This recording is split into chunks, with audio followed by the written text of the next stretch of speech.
My name is Clara Whitmore, and the night my parents threw me out with 2 trash bags and a winter coat that didn't even belong to me, I was only 14 years old. But 15 years later, those same parents walked into a lawyer's office wearing black designer clothes, fake tears, and the kind of confidence people only have when they believe money is already theirs. They came for my uncle's estate. They came for the houses, the company shares, the bank accounts, the family inheritance they thought I had stolen from them. But they didn't know one thing. My uncle had left behind a sealed file, and inside that file was the family secret they had buried the night they stopped calling me their daughter. When attorney Margaret Cole opened that envelope, my mother's face changed first. Her lips parted, her eyes froze. Then my father, who had spent most of his life hiding behind her cruelty, slowly leaned back like the chair beneath him had disappeared. And my older sister, Vanessa, the golden child, the girl they had chosen over me again and again, whispered, "Mom, what did you do?" That was the first time in my life I heard fear in my mother's voice. But before I tell you what was inside that envelope, you need to understand how a child learns she is unwanted without anyone ever saying it clearly. I grew up in Portland, Oregon, in a narrow yellow house at the end of a quiet street where neighbors waved politely and nobody asked too many questions. From the outside, we looked like a normal family. My father, Daniel Whitmore, repaired cars at a small garage. My mother, Lydia Whitmore, worked part-time at a grocery store and full-time making sure everyone knew Vanessa was her pride and I was her problem. Vanessa was 2 years older than me, pretty in that easy way people praised without thinking. Blonde hair, bright eyes, quick smile. I had dark hair, quiet eyes, and the habit of reading in corners because books were safer than people. In my house, love had a ranking system. Vanessa came first. Vanessa needed dance lessons. Vanessa needed new dresses. Vanessa needed a good school, a bright future, a room with fresh curtains and a mother who clapped loudly at every small achievement. I needed to stop being sensitive. I needed to understand money was tight. I needed to be grateful for what I had. When Vanessa turned 16, my mother threw her a party with balloons, a 3-layer cake, and a photographer from church who took pictures of her like she was already famous. When I turned 14, my mother handed me a grocery store cupcake in a plastic box and said, "Don't make a big deal out of it, Clara. Birthdays happen every year." I smiled because I had learned smiling was easier than crying. But deep inside, something small and tender folded in on itself. The summer, everything changed. I had been accepted into a science program for gifted students in Seattle. It was fully funded. 6 weeks. Housing, meals, classes, everything paid. When the letter arrived, I sat on my bed reading it again and again, my hands shaking because for once, something good had my name on it. I remember thinking maybe this was proof I wasn't invisible. Maybe someone outside my family could see me. That same week, Vanessa wanted to attend a private performing arts camp in California. It cost almost $2,000. At dinner, my mother placed her fork down and said, as calmly as if she were discussing laundry, "Clara, you're going to give up that science program. Your sister needs this opportunity." I stared at her. "But mine is free." My mother's eyes hardened. "Don't talk back." "It's my scholarship," I said, and my voice shook, but I didn't stop. I earned it. The kitchen went silent. My father looked down at his plate. Vanessa stared at me like I had embarrassed her. My mother slowly pushed back her chair and said the sentence that split my childhood in half. "If you can't sacrifice for this family, then maybe you don't belong in it." 3 days later, I came home from the library and found my clothes stuffed into 2 black trash bags on the porch. My mother stood in the doorway with her arms crossed, not angry, not crying, just finished. Like throwing me away had been one more chore on her list. "Your Uncle Raymond is coming," she said. "From now on, you're his responsibility." I looked past her and saw my father in the hallway. He didn't move, he didn't speak, he didn't save me. And sometimes, when people ask me what hurt most, I don't say my mother's cruelty.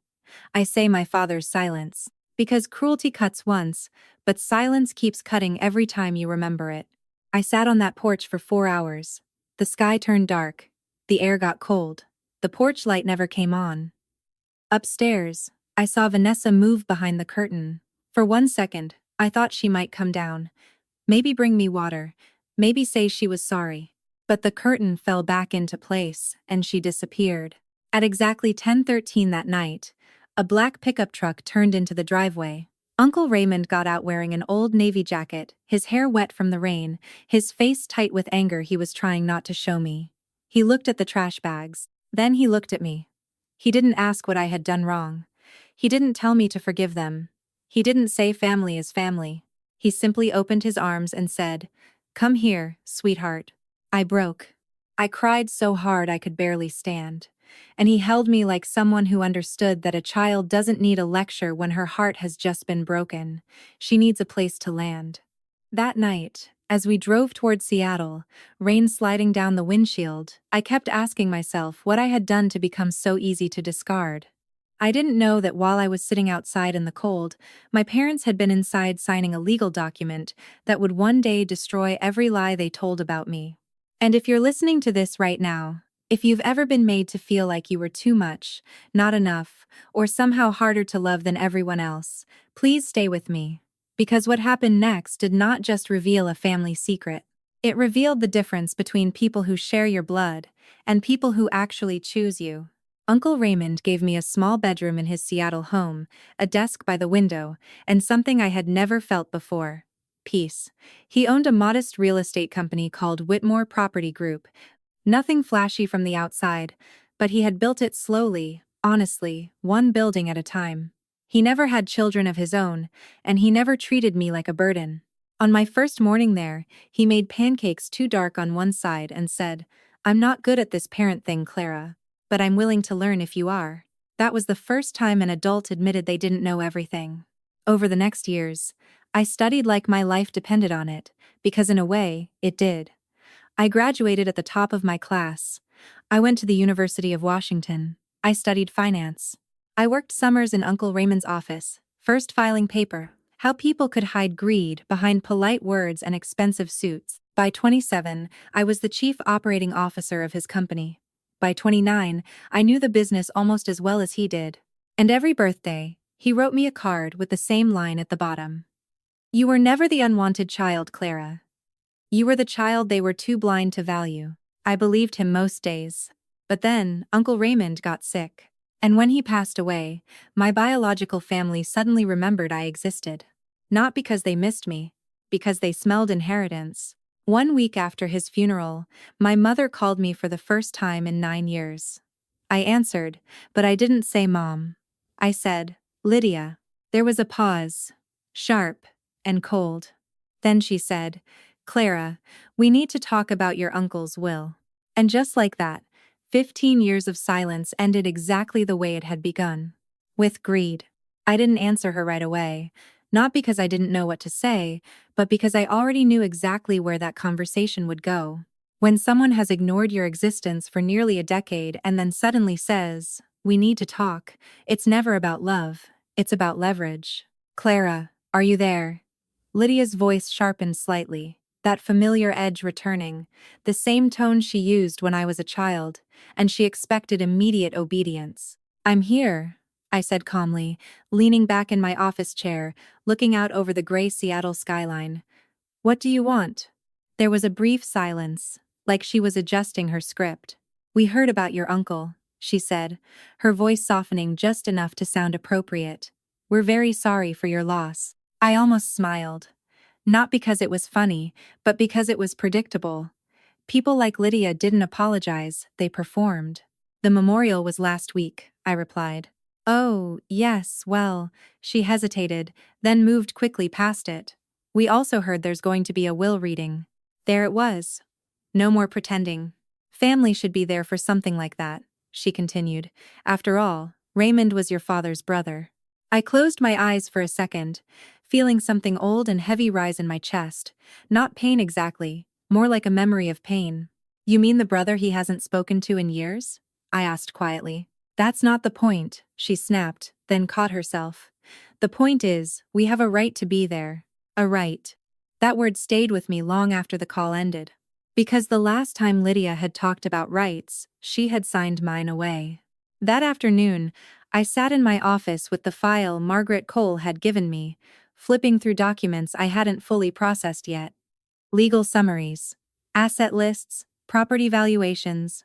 Numbers that would have once felt overwhelming now just looked like responsibility. 12 commercial buildings, several investment accounts, and a company that had become more than just a business. It was the life Uncle Raymond and I had built together. A life they hadn't been part of. There was a knock on my door. "Come in," I said. Elena stepped inside, holding 2 cups of coffee. She set one on my desk and studied my face carefully.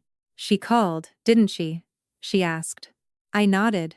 Elena had been my closest friend for years, but more than that, she was one of the few people who knew the full story. Not the version my family would tell, the real one. "What did she want?" Elena asked, though I think she already knew. "The will reading," I said. "She said they have a right to be there." Elena let out a slow breath and leaned against the desk. "Of course they did," she said quietly. "They always come back when there's something to take." I didn't respond right away. Instead, I picked up the folder again and flipped to a page Margaret had marked with a small tab. "Did Raymond ever talk to you about this?" Elena asked. "About the will?" I shook my head. "He always said everything was taken care of. That I didn't need to worry." Elena nodded slowly. "That sounds like him," she said. "Always 10 steps ahead." I smiled faintly at that. It was true. Uncle Raymond had never been the kind of man who left things to chance. And yet, there was something in the way Margaret had looked at me earlier. Something unreadable. Like there was more in that file than I understood. "Are you going to let them come?" Elena asked.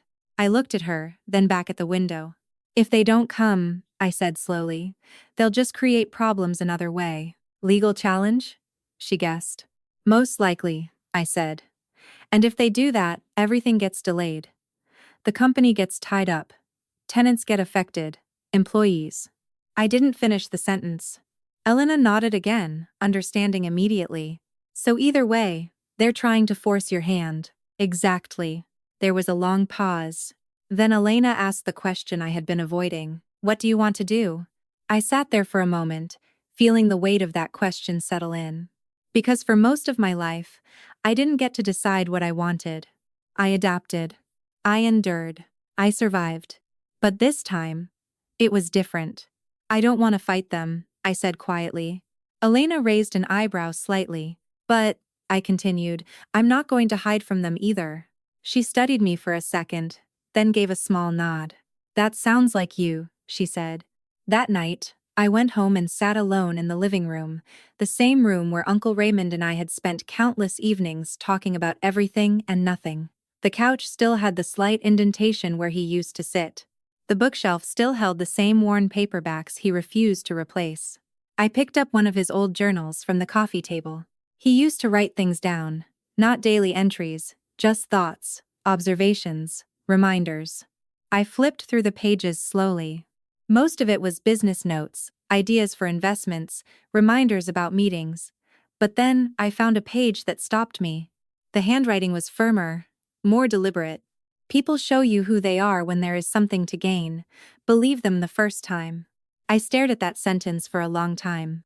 Because I had seen it before. Not in those exact words, but in actions.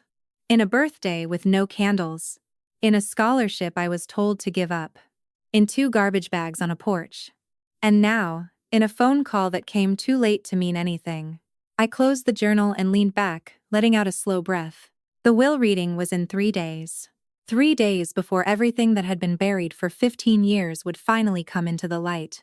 And deep down, I had a feeling this wasn't just about money. It was about something else. Something Uncle Raymond had known all along. Something he had prepared for. The next morning, I met Margaret Cole at her office.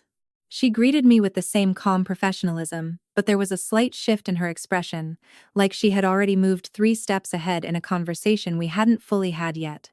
"They've filed a notice," she said as soon as we sat down. I blinked. "Already?" She nodded and slid a document across the table. "They're claiming undue influence." I stared at the paper, reading the words slowly. They were accusing me of manipulating Uncle Raymond, of isolating him, of controlling his decisions. For a moment, I didn't feel angry. I felt tired. "They haven't spoken to him in years," I said quietly. "I know," Margaret replied. "They didn't visit him when he was sick." "I know." They didn't even come to the hospital. Margaret held my gaze.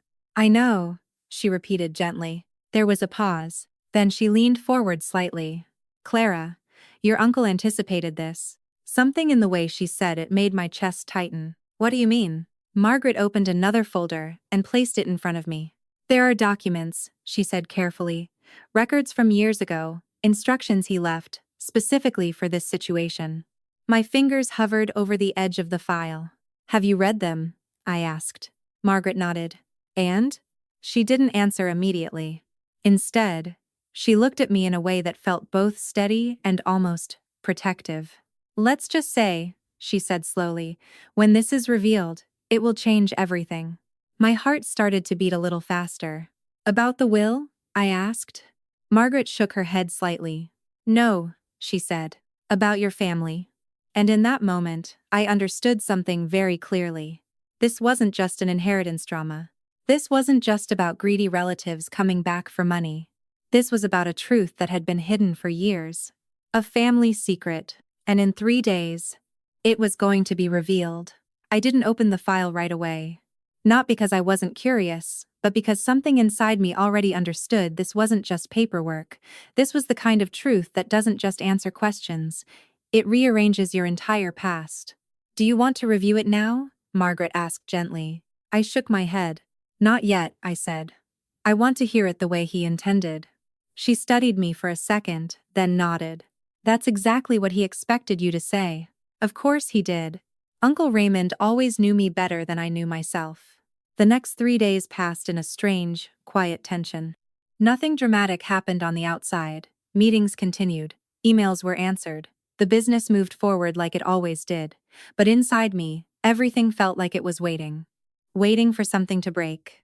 Or maybe, to finally make sense. The night before the will reading, I didn't sleep. I walked through the house slowly, touching things I had never paid attention to before. The edge of the dining table where we used to sit. The hallway light he always forgot to turn off. The framed photo of us from my college graduation. He had his arm around me in that picture. Not loosely. Firmly. Like he was proud. Like he was certain. I stood there for a long time, staring at it, and a question I had never asked myself before suddenly surfaced. Why me? Not why did he take me in? But why did he trust me? With everything.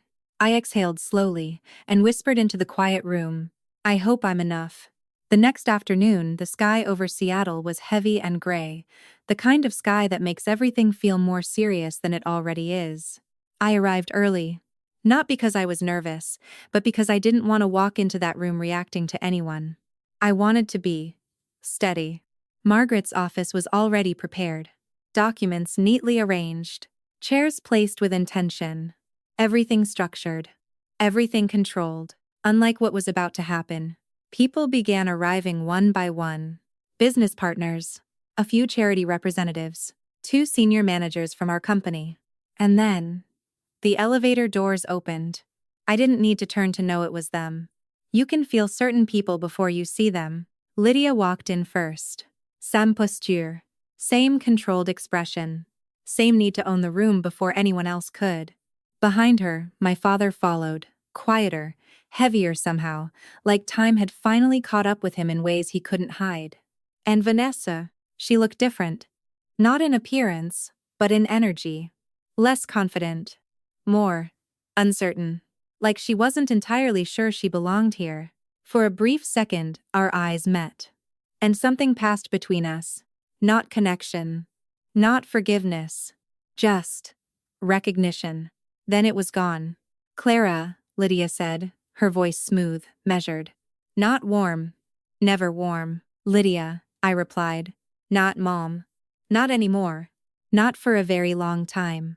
A flicker crossed her face. Small, but real. She hadn't expected that. I think we should speak before this begins, she said, stepping slightly closer. Whatever you want to say, I answered calmly, can be said here. Her jaw tightened. Of course it did. Because people like Lydia don't want truth. They want control. Margaret stood. It is now 2 p.m., she said clearly. We will begin the reading of the will. The room shifted. Not physically. Emotionally, everyone leaned in just slightly. because even those who weren't part of the family could feel it. This wasn't going to be simple. Margaret opened the file. Her voice was steady, professional, almost neutral. She began with the formalities. Name. Date. Confirmation of sound mind. Standard legal structure. But then she paused. Just slightly. Enough to change the air in the room. There is a preliminary statement, she said. And something inside me tightened. She looked down at the page. Then began reading. I, Raymond Whitmore, being of sound mind, state clearly that this document reflects my full and independent will, free of influence, pressure, or manipulation from any individual. I saw Lydia shift in her seat. Barely. But I saw it, Margaret continued. I am aware that certain parties may attempt to challenge this will under claims of undue influence. Therefore, I have prepared documentation to address such claims directly. Now the room was completely still. No movement. No whispers. Just attention.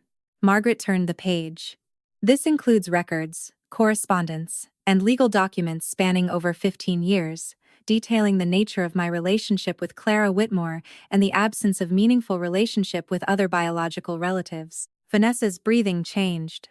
Sharper, faster. Then Margaret said the words that changed everything. I will now proceed to Article 6. I didn't know why, but my heart started beating harder. Article 6. Clarification of familial status and legal history. Lydia straightened immediately.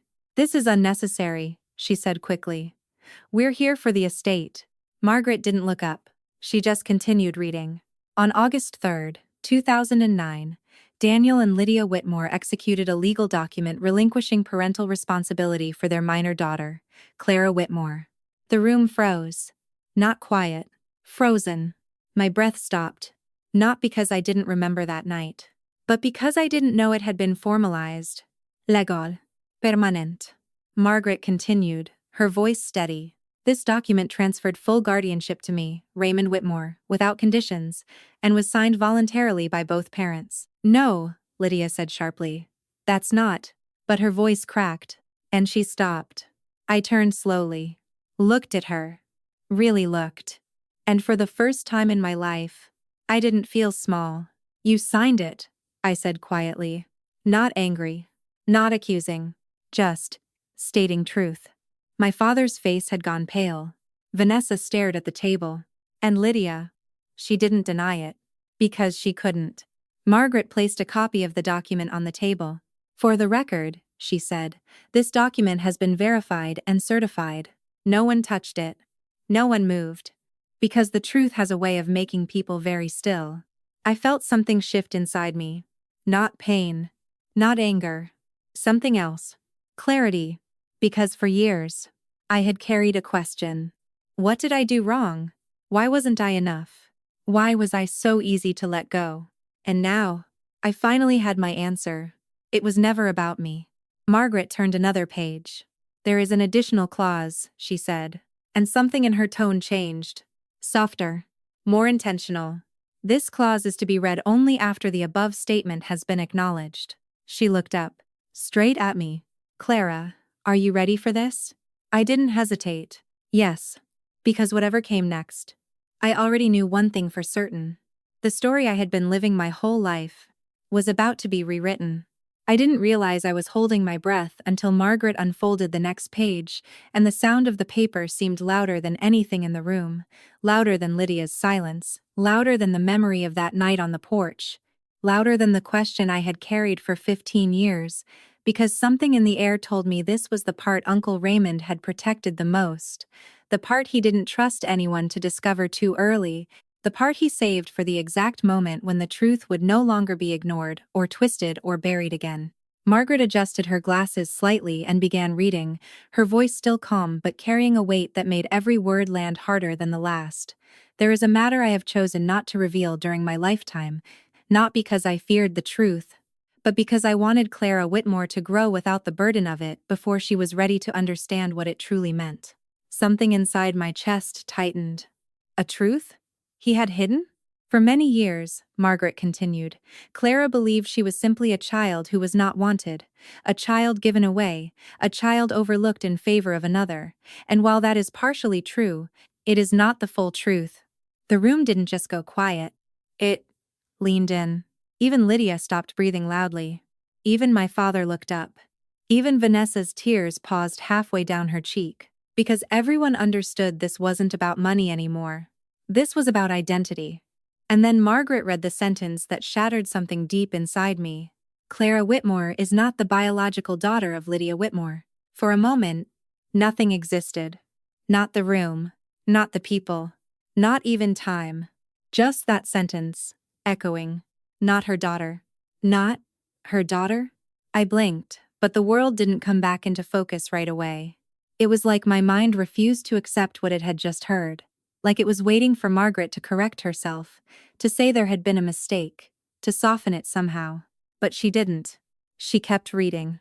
Clara was entrusted to Lydia and Daniel Whitmore at birth by her biological mother, Evelyn Harper, under a private agreement that was never disclosed beyond a small circle of individuals, including myself. My hands went cold. Evelyn? Harper? That name meant nothing to me, and yet somehow, it felt like everything. I shook my head slowly, almost without realizing it. No, I whispered, but it didn't come out strong. It came out fragile, like something breaking quietly instead of loudly. Margaret's voice softened slightly, but she didn't stop. Evelyn Harper was a close friend of mine for many years. She was ill at the time of Clara's birth and knew she would not be able to raise a child. She asked Lydia to take Clara in and raise her as her own. I turned toward Lydia. Slowly, carefully, like I was afraid if I moved too fast, the truth might disappear. But it didn't. It stayed right there in her eyes. And for the first time in my life, I saw something I had never seen before. Not anger. Not control. Not superiority. Fear. You knew, I said, my voice barely steady. You knew this whole time? Lydia didn't answer immediately. And that silence told me more than any words could. Margaret continued. The agreement was simple. Clara would be raised as Lydia's daughter, and the truth would remain hidden to protect the child from emotional harm. I let out a small, broken laugh. Protect me? From emotional harm? Something sharp rose in my chest, not quite anger, not quite pain, something deeper, something that had waited years to be named. Protected? I repeated softly, more to myself than anyone else. Then I looked directly at Lydia. Is that what you call it? Her lips parted, but no sound came out. Because there was nothing she could say. No version of this where she was the victim. No explanation that could rewrite 15 years of distance, coldness, rejection, silence. Margaret's voice continued, steady as ever. However, the agreement did not include neglect, emotional exclusion, or the eventual abandonment of the child. Those were choices made independently by Lydia and Daniel Whitmore. And just like that, the truth didn't just explain my past. It exposed theirs. My father looked down again, but this time it wasn't avoidance. It was shame. Vanessa covered her mouth, tears falling freely now, but I couldn't tell if she was crying for me, or for everything she was just now realizing. And Lydia. She finally spoke. Her voice was quieter than I had ever heard it. I did what I could, she said, but even she didn't sound convinced. I tilted my head slightly, studying her. No, I said gently, but firmly. You did what you chose. And that difference mattered. Because one implies limitation. The other implies responsibility. Margaret turned the page again. There is one final element Clara must understand. My heart tightened again. Because I wasn't sure how much more there could be. But there was.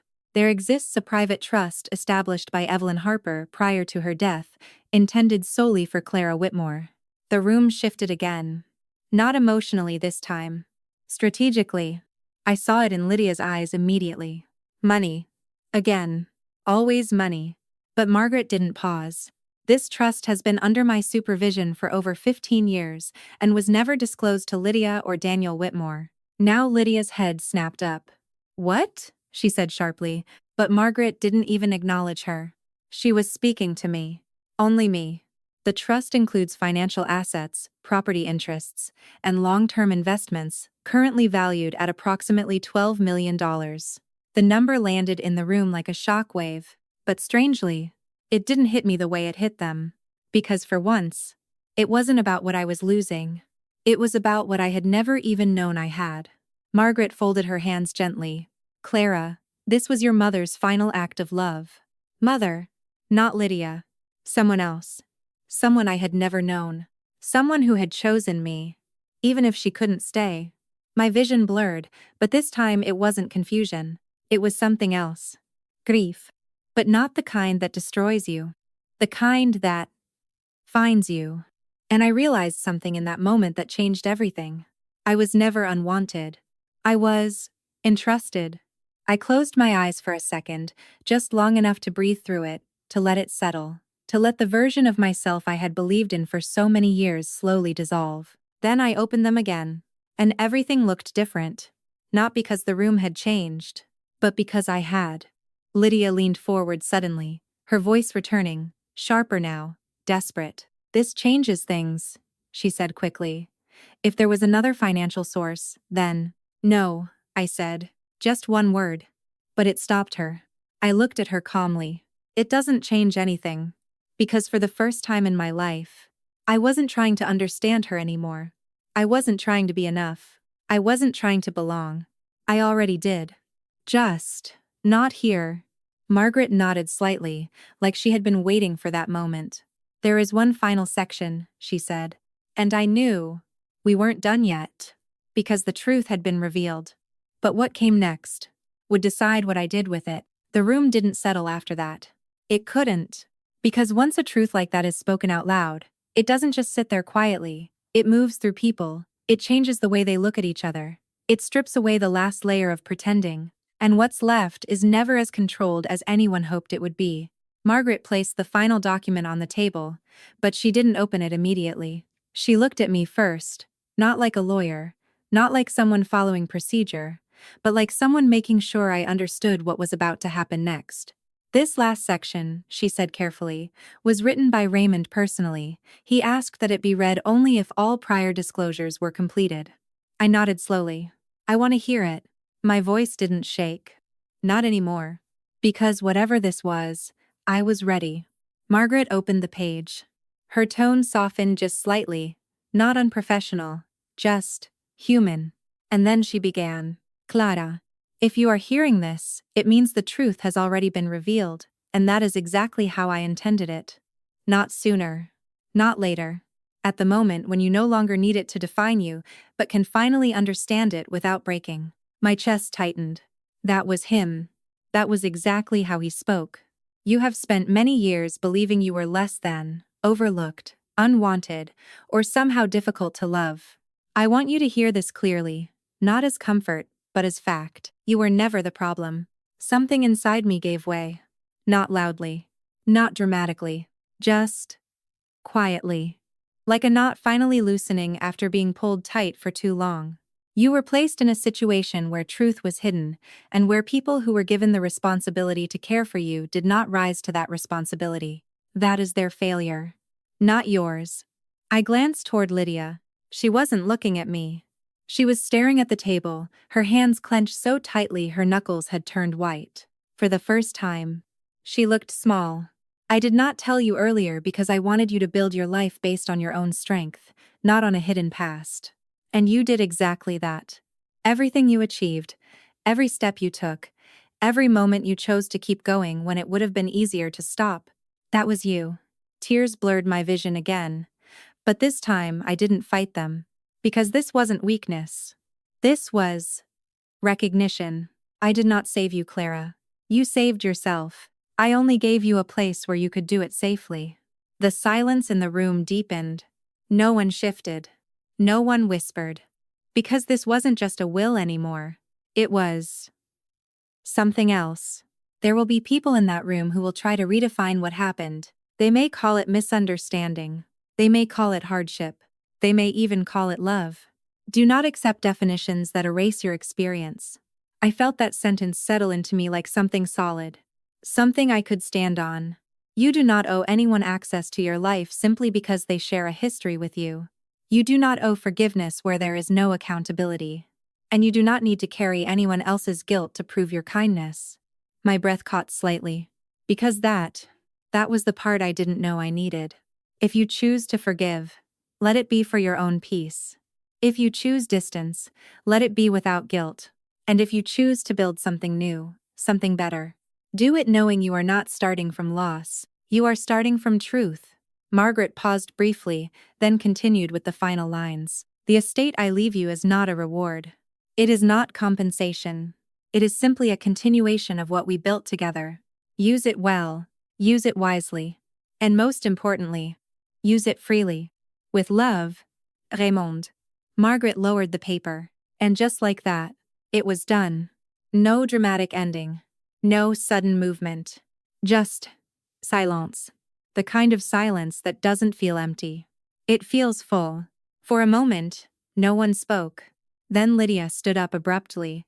"This is not acceptable," she said, her voice tight, trying to pull control back into her hands. "There are too many irregularities here, hidden identities, undisclosed assets." "Stop," I said, not loudly, but firmly, and she did. I stood up slowly. Not rushed, not emotional, just steady. "You're not confused," I said calmly. "You just don't like what's true." Her eyes flashed. "This affects us." "No," I interrupted gently, "it doesn't." I took a step forward, not toward her, just into my own space. "You made your choices years ago," I continued. "This is just where those choices lead." My father shifted slightly in his chair, like he wanted to say something, but didn't. Of course he didn't. Vanessa looked at me, really looked this time, her eyes filled with something that wasn't just guilt anymore. It was understanding. Late, but real. "I didn't know," she whispered. And for the first time, I believed her. I nodded slightly. "I know." That was all. No blame. No accusation. Because some things don't need to be said again once they're understood. Lydia shook her head, her voice rising again, but weaker now. "We are still your family." I paused. Looked at her. Not with anger. Not with resentment. Just clarity. "Family," I said slowly, "is not a word you can claim when it's convenient." The sentence landed. Not loudly, but completely. Margaret stepped in gently. "The will has been read in full. All legal provisions have been satisfied." That was it. Officially. Final. People began to stand. Chairs moved. Papers gathered. Quiet conversations started. But I stayed still for a moment longer. Because I needed to feel it. Not the victory. Not the outcome. Just the end of something. Lydia didn't say anything else. For once, she simply turned and walked toward the door. My father followed. Vanessa hesitated. Then stepped forward slightly. "I'm sorry," she said. "Not dramatic. Not performative. Just honest." I held her gaze for a moment. Then nodded. "We'll see what happens next," I said. Because forgiveness isn't a moment. It's a process. And trust. That's something entirely different. She understood. I could see it. And she didn't push. When she left, the room finally felt quiet again. Not tense. Not heavy. Just open. Elena came up beside me and squeezed my arm. "You okay?" she asked softly. I exhaled slowly. "Yeah," I said. And for the first time, in a very long time, it was true. Because I wasn't carrying questions anymore. I wasn't carrying doubt. I wasn't carrying their version of me. I was carrying something else. Truth. And that changed everything. I didn't leave the room right away. Most people did, quietly gathering their things, offering polite words to Margaret, a few of them nodding respectfully at me, before stepping out as if they understood they had just witnessed something more than a legal process. Something personal, something that doesn't happen often but stays with you when it does. But I stayed.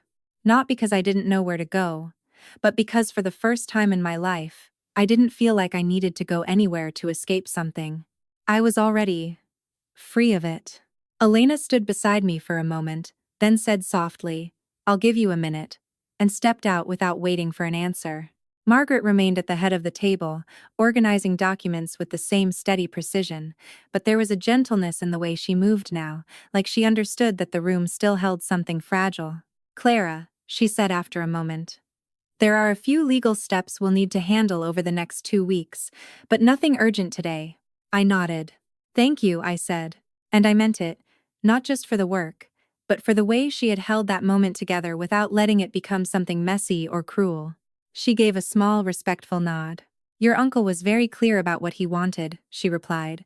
I'm just glad it unfolded the way he hoped it would. I almost smiled. That makes two of us. When I finally stepped out of the building, the air felt different.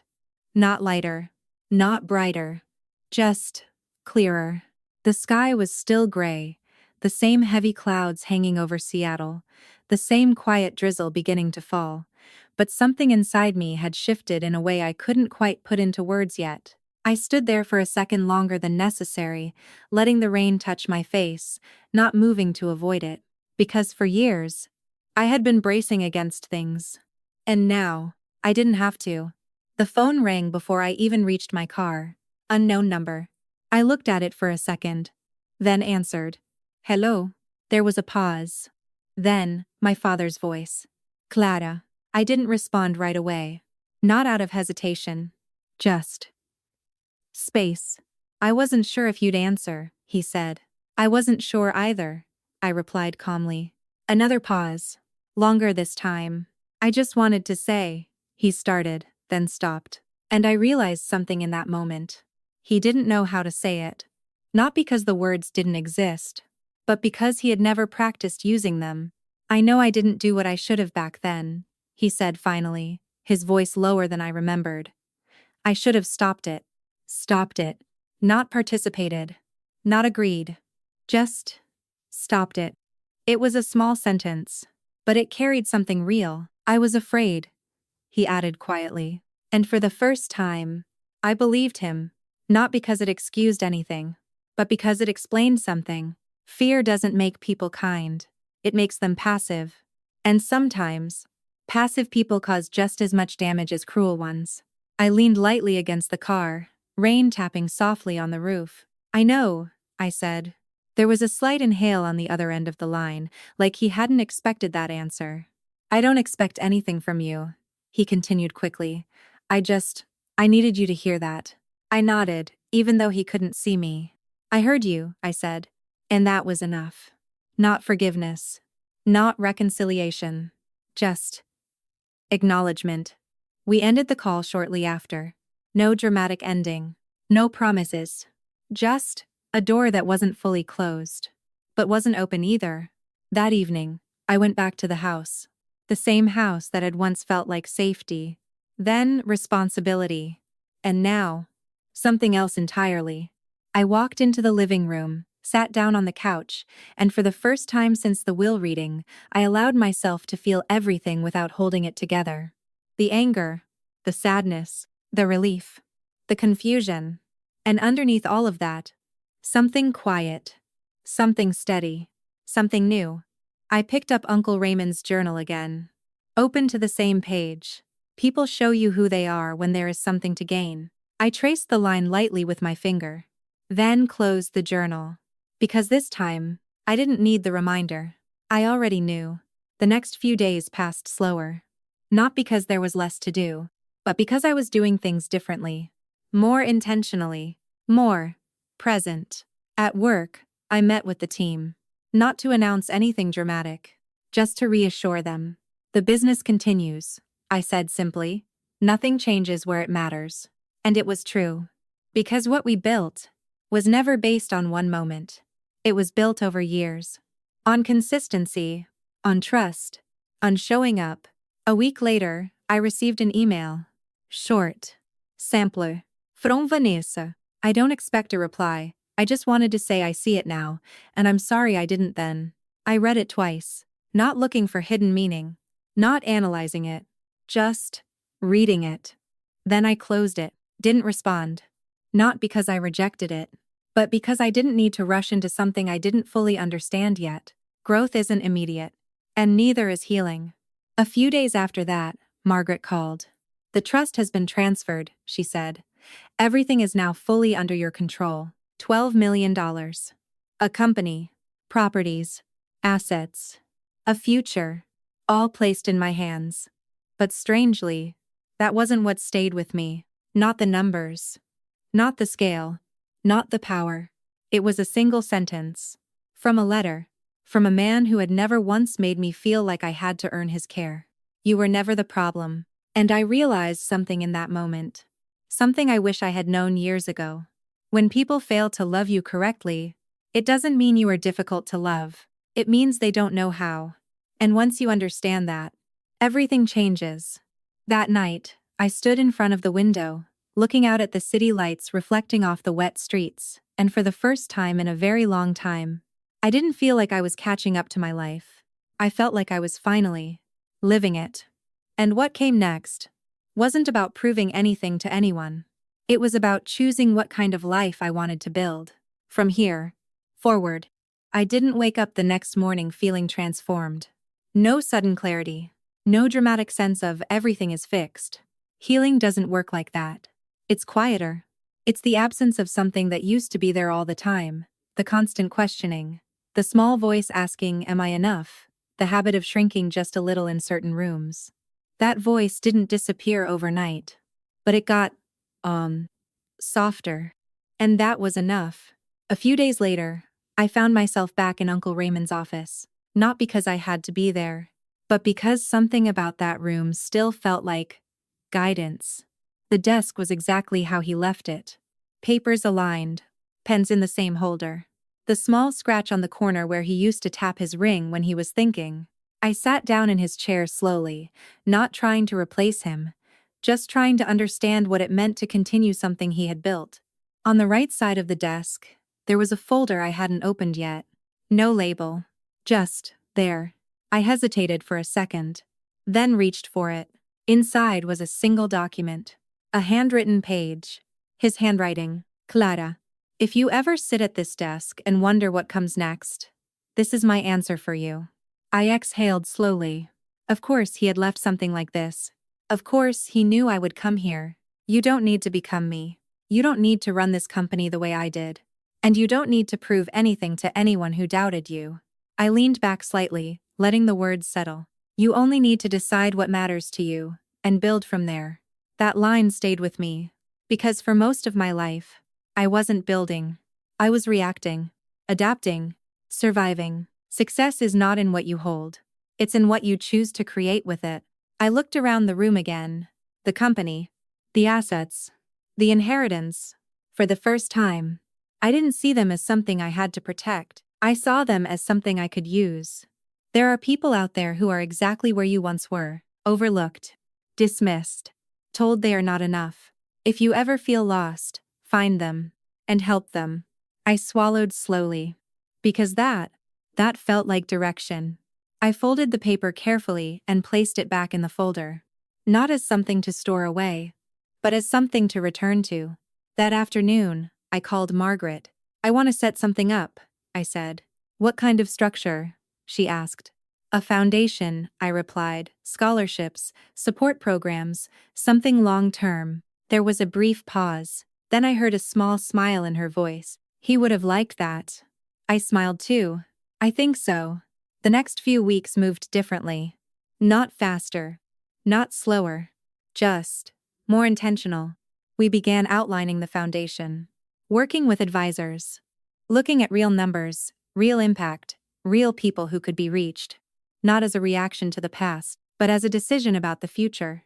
During that time, I received another message from Vanessa. Short again. I understand if you're not ready. I just wanted to say I meant what I wrote. This time, I didn't close it right away. I sat with it, because there was something different now. Not pressure. Not expectation. Just space. A few days later, I replied. Thank you, that matters. I'm not ready for more yet, but I'm not closing the door either. It wasn't forgiveness.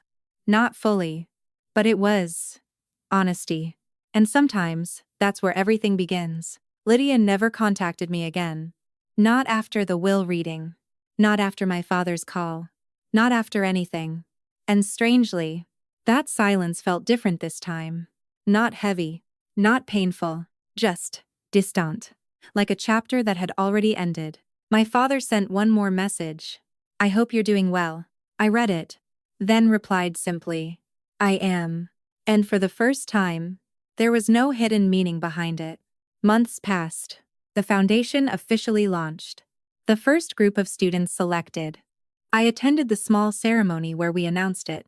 Nothing large. Nothing public. Just a room filled with people who understood what it meant to be given a chance. One of the students, a quiet girl with nervous hands and bright eyes, stood in front of me afterward. "Thank you," she said softly. I smiled gently. "You don't have to thank me," I replied. "Just use it." She nodded, like she understood something bigger than the words. That night, I went home and stood in front of the mirror for a moment. Not looking for flaws. Not analyzing. Just looking. And I saw something I hadn't seen clearly before. Not the girl on the porch. Not the one trying to be chosen. Not the one asking for fairness. I saw someone who had already chosen herself. And that changed everything. Because the truth is, the hardest part of any story isn't what happens to you. It's what you decide to become after. And I didn't become stronger overnight. I didn't become perfect. I didn't erase the past. I just stopped letting it define me. And that was enough to begin again. Sometimes people think the most important moment in a story is when the truth is revealed, when secrets come out, when everything finally makes sense. But that's not the hardest part. The hardest part is what you do after you know the truth. I could have chosen anger. I could have held on to everything that was unfair, everything that was taken, everything that should have been different. And maybe, for a while, I did. But I realized something my uncle tried to teach me all along. You don't heal by going back. You heal by choosing what comes next. If this story made you feel something, if at any moment you saw a part of yourself in it, I'd really like to hear from you. Where are you listening from right now, and what part stayed with you the most? Your voice matters more than you think, and your perspective could help shape the next story I share. This story uses a bit of creative storytelling to make the message clearer, so if something feels especially real to you, or even if something doesn't quite sit right, please leave a comment and let me know honestly. I read everything, and your thoughts truly help me tell better, more meaningful stories. Sometimes, the greatest inheritance isn't money, or houses, or anything you can hold in your hands. It's the moment you realize you were never the problem. It's the moment you stop asking for approval and start building your own life. And if there's one thing I hope you take from my story, it's this. No matter where you come from, no matter what you've been told about yourself, you still have the power to choose who you become. And that choice is worth more than anything anyone could ever leave you. I thought the story ended the day I walked out of that lawyer's office with the truth finally in my hands, but life doesn't close chapters that neatly. It keeps moving. It keeps testing whether what you learned actually changed you, or if you were just reacting to one moment. And in the weeks that followed, I began to understand something deeper than anything written in that will, something quieter but stronger, that healing isn't a single decision, it's a series of choices you keep making when no one is watching. There were mornings I woke up and for a second forgot everything, forgot the will, the truth, the name Evelyn Harper, the fact that my entire identity had shifted in a single afternoon, and then it would come back, not like a shock anymore, but like a new layer of reality settling into place. And instead of asking why me, like I used to, I found myself asking something else, something that felt more powerful. What now? The foundation grew faster than I expected, not because of money, but because of need, because there are so many people out there quietly carrying stories like mine, people who learned early that love can feel conditional, that being overlooked can shape how you see yourself, and every time I met one of them, every time I heard a story that sounded too familiar, I realized I wasn't building something new. I was continuing something that had already begun the night someone chose to see me when I couldn't see myself. About 3 months after everything happened, I received a message I wasn't expecting. Not from Vanessa, not from my father, but from a name I had never seen before. The subject line was simple, Evelyn. And for a moment I just stared at it, because even though I knew the truth now, even though I understood the story, that name still felt like something distant, something I hadn't fully allowed myself to feel. I opened it slowly, my hand steady but my chest tight in a way I hadn't felt since the will reading, and inside was not an explanation, not a long story, just a short message written years ago and forwarded to me by someone who had been close to her. If Clara ever finds out who she is, tell her I didn't leave because I didn't love her, I left because I knew she deserved more than I could give. and I trusted the wrong person to give it to her, but I never stopped choosing her in my heart. I read it once, then again, then a third time, not because I didn't understand it, but because I needed to let it land, needed to feel what it meant without pushing it away, and for the first time I allowed myself to grieve something I didn't even know I had lost, not a mother I remembered, but a connection that had always existed quietly in the background of my life. And strangely, that grief didn't break me. It grounded me, because it confirmed something I had just begun to believe. I was never unwanted. I was loved in a way that just didn't reach me in time. And that difference changed everything. If you're still here listening, I want to pause for just a second, not to interrupt the story, but to connect with you, because stories like this aren't just about one person, they're about something we all carry in different ways. So wherever you are right now, whether you're listening late at night or in the middle of your day, I'd really love to know what part of this story feels closest to your own experience. What moment made you stop and think?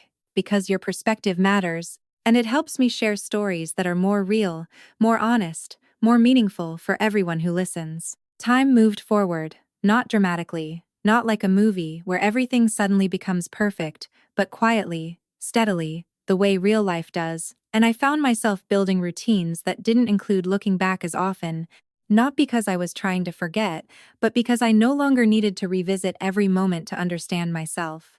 Vanessa and I spoke again, not often, not deeply at first, but enough to see that change is possible when someone is willing to face themselves honestly. She never asked for anything, never mentioned the past in a way that shifted blame, and that mattered more than any apology could have, because accountability isn't in what people say, it's in how they show up after they say it. My father never tried to call again, but once in a while he would send a short message, just a line or two, nothing emotional, nothing complicated, and for now, that was enough, because not every relationship needs to be rebuilt to be understood. Sometimes distance is the healthiest form of respect you can give yourself. As for Lydia, she remained silent. And for a long time I wondered if that silence meant regret, or pride, or simply the inability to face what had been revealed, but eventually I stopped trying to define it, because her silence was no longer something I needed to interpret, it was just part of a past that no longer controlled my present. The foundation became my focus, not as a distraction, but as a purpose, something that allowed me to turn everything I had been through into something that reached beyond me, something that mattered in a way that didn't depend on approval or recognition. And every time I saw a student take a step forward, every time I watched someone begin to believe in themselves just a little more, I understood what my uncle meant when he said inheritance isn't about what you receive, it's about what you choose to create with it. There is one thing I haven't said out loud until now. Something I didn't fully understand until everything had settled, until the noise of the story faded, and only the meaning remained. I used to think my life changed the night I was thrown out of that house. Then I thought it changed the day my uncle took me in. Then I thought it changed in that lawyer's office, when the truth was revealed. But now I see it differently. My life didn't change in one moment. It changed every time I chose not to become what hurt me. Every time I chose to keep going when it would have been easier to stop. Every time I chose to believe something better was possible, even when I didn't have proof yet. And maybe that's the part that matters most. Not what happened to me, but what I did with it. If you've stayed with me until this moment, I want to say something clearly, not as a storyteller, but as someone who has lived through what I'm sharing. Your past may explain you, but it does not define you. The people who failed you may have shaped your story, but they do not get to decide how it ends. And no matter how long you've carried doubt, or pain, or the feeling of not being enough, you still have the ability to choose something different. So if there's one thing I hope you take with you from my story, it's this. Sometimes, the greatest act of healing is not fixing what was broken. It's building something so meaningful that the past no longer has the power to hold you back. And if my story meant something to you today, if even one part of it stayed with you, I'd truly appreciate hearing your thoughts. Whether it's something that resonated deeply or something you see differently, your voice matters. And your perspective helps me make these stories better, more real, more connected to the lives we're all living. Once again, thank you. Not just for listening, but for being here with an open heart. And wherever you are right now, I hope you choose yourself. Because that choice can change everything.